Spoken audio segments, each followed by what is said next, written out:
Hello friends, welcome to my YouTube channel. तो friends, आज हम अमृतलाल नागर जी का जीवन परिचय व उनकी रचनाओं के बारे में पढ़ने वाले हैं।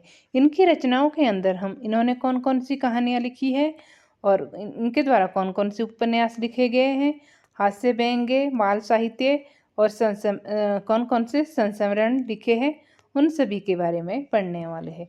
तो सबसे पहले हम अमृतलाल नागर जी का जीवन परिचय के बारे में जान लेते हैं।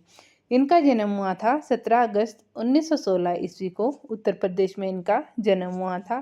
कहाँ पे? गोकुलपुरा मोहल्ले में। अमृतलाल नागर की पिता का नाम क्या था? पंडित राजाराम, और माता का नाम था विद्यावती। अमृतलाल नागर के दो भाई और थे। इनका नाम था रतनलाल नागर और मंदनलाल नागर। अमृतलाल नागर की प्रारंभिक शिक्षा और उच्च शिक्षा कहाँ से होती है? आगरा विद्यालय से। इन्होंने फर्स्ट से लेकर 10th तक की पढ़ाई कहाँ से की?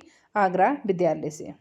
अमृतलाल नागर का विवाह कब होता है? 31 जनवरी 1931 ईस्वी को। किसके साथ होता है? प्रतिमा के साथ इनका विवाह हो जाता है, जिससे कि उनकी 4 संतानें हुई नागर की।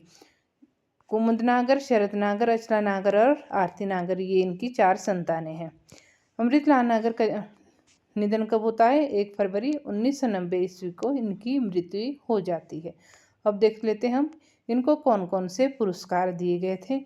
पहले है साहित्य अकादमी पुरस्कार। इनको कब दिया गया था? ये 1967 ईस्वी में। पद्म भूषण 1981 ईस्वी में ये पुरस्कार दिया गया था इनको। अमृतलाल नागर 20वीं शताब्दी के हिंदी लेखकों में प्रमुख माने जाते हैं। कौन सी शताब्दी में माने जाते हैं? 20वीं सदी में। उन्होंने एक लेखक और पत्रकार के रूप में शुरुआत की। 7 साल तक उन्होंने भारतीय फिल्म उद्योग में सक्रिय लेखक के रूप में भी कार्य किया था। अमृतलाल नागर जी ने दिसंबर 1953 में 53 से मई 1956 के बीच ऑल इंडिया रेडियो में भी इन्होंने एक नाटक निर्माता के रूप में कार्य किया था। अमृतलाल नागर जी ने प्रारंभ में मेघराज इंद्र के नाम से इन्होंने कविता लिखी थी। यहाँ से क्वेश्चन भी पूछा जा सकता है कि मेघराज इंद्र के नाम से कौन कविताएं लिखता था? तो आएगा अमृतलाल नागर जी। ये यहाँ से बहुत ही इम्पोर्टेंट है। बाद में अमृतलाल ने नागर नाम से लिखने लगे। पहले किस नाम से लिखते थे? ये मेघराज इंद्र के नाम से, और बाद में इन्होंने अमृतलाल नागर से ही ये कविताएं लिखने लगे। नागर जी ने तस्लीम लखनवी नाम से भी इन्होंने हास्य व्यंग्य की रचनाएं लिखी। किससे लिखी थी? तस्लीम लखनवी। अमृतलाल नागर की जीवनी किसने लिखी थी? ये अमृतलाल नागर की जीवनी एक लिखी थी ज्ञानचंद जैन ने, और दूसरी लिखी थी कुमुद नागर ने, जो कि इनकी संतान थी। कथा शेष नाम से लिखी थी किन्होंने? ज्ञानचंद जैन ने। और कुमुद नागर ने किस नाम से लिखी थी? बट वृक्ष की छाया में। कब लिखी थी ये? 2004 ईस्वी में। अमृतलाल नागर की सभी कहानियों का संकलन एक दिल हजार अफसाने नाम से कब हुआ था? ये 1986 ईस्वी में प्रकाशित हुआ था। किससे हुआ था? एक दिल हजार अफसाने नाम से जितनी भी इनकी कहानियाँ थी उसका संकलन हुआ था। डॉक्टर रामविलास शर्मा ने अमृतलाल नागर के उपन्यासों को क्या कहा है? इन्होंने कहा है गैर मानक रूपों का पिटारा। ये क्वेश्चन यहाँ से पूछा भी गया है एग्जाम में। गैर मानक रूपों का पिटारा अमृतलाल नागर को किसने कहा है? रामविलास शर्मा ने। डॉक्टर शरद नागर ने अमृतलाल नागर की समस्त रचनाओं का संकलन अमृतलाल नागर रचनावली नाम से कितने भागों में किया था? ये 12 भागों में सन 1992 में इन्होंने प्रकाशित करवाई थी। अत्र कुशल तत्रास्तु 2004 ईस्वी इसकी रचना है। किसकी है? अमृतलाल नागर की। और जो है अमृतलाल नागर रामविलास शर्मा के व्यक्तित्व पत्राचार का संग्रह है। इसमें किसमें है जो ये रचना है? अत्र कुशल तत्रास्तु। इसमें किस किस का है? अमृतलाल नागर और रामविलास शर्मा के इनके व्यक्तित्व का पत्राचार का संग्रह है इसमें, अत्र कुशल तत्रास्तु में। ऐसा माना जाता है कि भारतीय फिल्मों में डबिंग कला का प्रारंभ किससे माना जाता है? रामविलास शर्मा से ही माना जाता है। नागर जी ने 2 रूसी फिल्में नासिरुद्दीन इन बुखारा और जोया तथा तमिल फिल्म मीरा का हिंदी में इन्होंने इसका डबिंग भी किया था। नागर जी ने अद्भुत अभिनय क्षमता थी, किसमें थी ये? अमृतलाल नागर में। इन्होंने कुंवारा बाप, राजा, आगे कदम, वीर कुनाल आदि फिल्मों में भी जबरदस्त अभिनय किया था इन्होंने। अपने 7 साल के फिल्मी कैरियर में भी अमृतलाल नागर ने करीब 21 फिल्मों में काम किया था इन्होंने। कहानियाँ लिखी, फिल्मों के संवाद भी लिखे थे इन्होंने। 21 फिल्मों में काम किया था इन्होंने और कई कहानियाँ लिखी और फिल्मों के संवाद भी लिखे थे इन्होंने अमृतलाल नागर जी ने। अमृतलाल नागर फिल्मों में काम तो इन्होंने किया ही था, किंतु अपनी कहानी पर कभी फिल्म नहीं बनाई थी इन्होंने। इनका कहना था कि मैं फिल्म और साहित्य दोनों को अलग अलग रखता हूँ। फिल्में दर्शकों के हिसाब से बनाई जाती हैं और मैं पटकथा लिखूँगा, संवाद लिखूँगा, लेकिन अपनी कहानी नहीं दूंगा। मैं अपनी कहानी की चटनी बनते नहीं देखना चाहता। कौन कहते थे ये? अमृतलाल नागर जी। नागर जी की पहचान एक रंगकर्मी के रूप में भी हुई है। वे नाट्य संस्था नक्षत्र के तथा भारतेंदु नाट्य केंद्र के पहले अध्यक्ष भी बने थे। रंगमंच की सेवाओं के लिए इन्होंने उत्तर प्रदेश नाटक अकादमी ने उन्हें नाटक अकादमी पुरस्कार से भी नवाजा था। साहित्य मर्मज्ञ, रंगमंच सिद्धहस्त, कुशल संपादक अमृतलाल नागर का निधन कब हुआ था? इनका निधन हो जाता है 23 फरवरी 1990 ईस्वी को। शिवरात्रि के दिन इनकी मृत्यु हो जाती है। अमृतलाल नागर ने देश में आज़ादी के समय तत्कालीन राष्ट्रपति, उस समय कौन थे देश के राष्ट्रपति? डॉक्टर राजेंद्र प्रसाद के कहने पर इन्होंने हिंदुस्तान की कोठेवालियों पर ये कोठेवालिया नामक प्रसिद्ध रचनाएं लिखी थी। किसके कहने पर लिखी थी?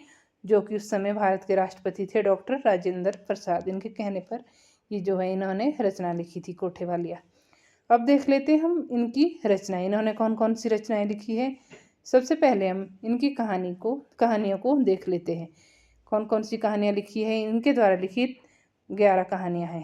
पहली है वाटिका 1935, दूसरी है अवशेष 1938, तुलाराम शास्त्री 1941 ईस्वी का प्रकाशन वर्ष है।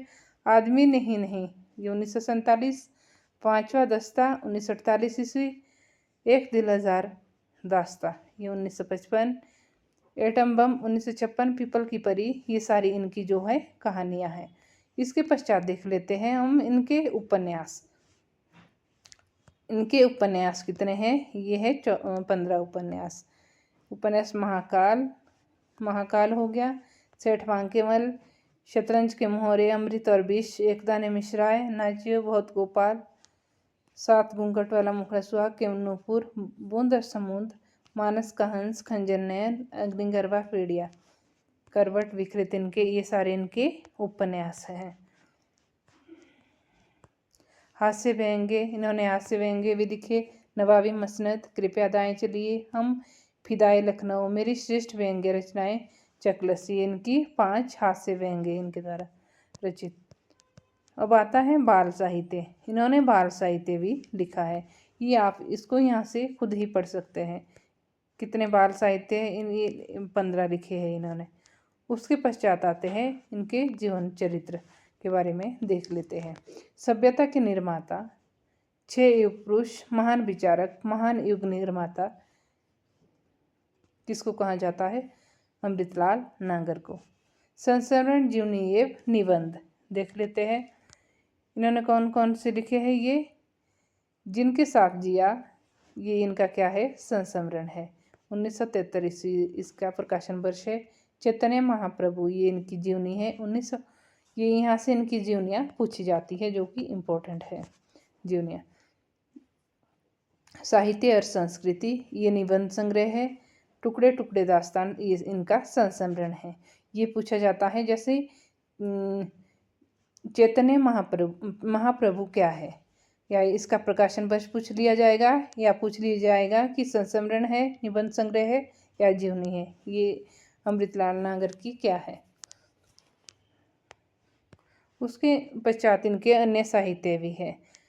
अन्य साहित्य महाभारत, अमृत मंथन हो गए, नागर रचनावली हो गए। उसके पश्चात आते हैं अनुदित रचनाएं, बिसाती, ये इनकी अनुदित रचनाएं हैं। और उसके पश्चात देख लेते हैं हम इनकी अमृतलाल नागर की रचनाओं का विदेशी भाषा में भी अनुवाद किया गया है। किस किसने किया है विदेशी? बिखू खलेब ने सन 1962 में बूंद और समुद्र का रूसी भाषा में कापलेया ई अकियाना नाम से इन्होंने अनुवाद किया है। इस पुस्तक में 653 पृष्ठ है। मॉस्को ने भी किया था। और इसमें नागर जी का कहना है, इस विषय में नागर जी ने क्या कहा है, मैं ना हिंदुस्तान का हूँ, ना अमेरिका का हूँ, ना जापान का, मैं केवल अमृतलाल नागर हूँ, एक इंसान हूँ। क्यों कहा है इन्होंने?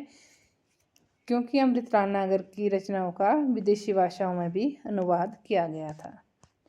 उसके पश्चात देख लेते हैं हम इनको पुरस्कार, कौन कौन से पुरस्कारों से सम्मानित किया गया था। पहले था 1945 में बम्बई में से प्रकाशित नया साहित्य के संपादक मंडल में इनको स्थान दिया गया था। 1953 में आकाशवाणी लखनऊ में इन्होंने ड्रामा प्रोड्यूसर के पद पर भी इनको जो है नियुक्त किया गया था। 1961 में जो कि इम्पोर्टेंट है, बूंद और समुद्र पर काशी नागरी प्रचारिणी सभा द्वारा पटुक प्रसाद पुरस्कार एवं सुधारक रजक पदक इनको जो है प्राप्त हुआ था।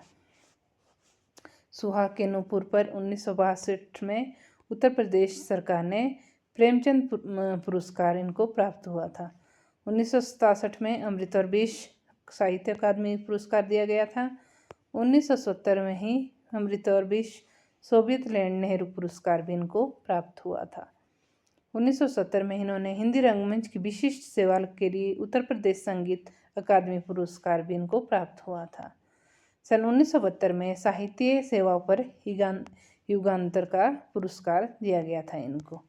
तो फ्रेंड्स, आज हमने अमृतलाल नागर जी का जीवन परिचय व उनके द्वारा रचित रचनाओं के बारे में पढ़ा है।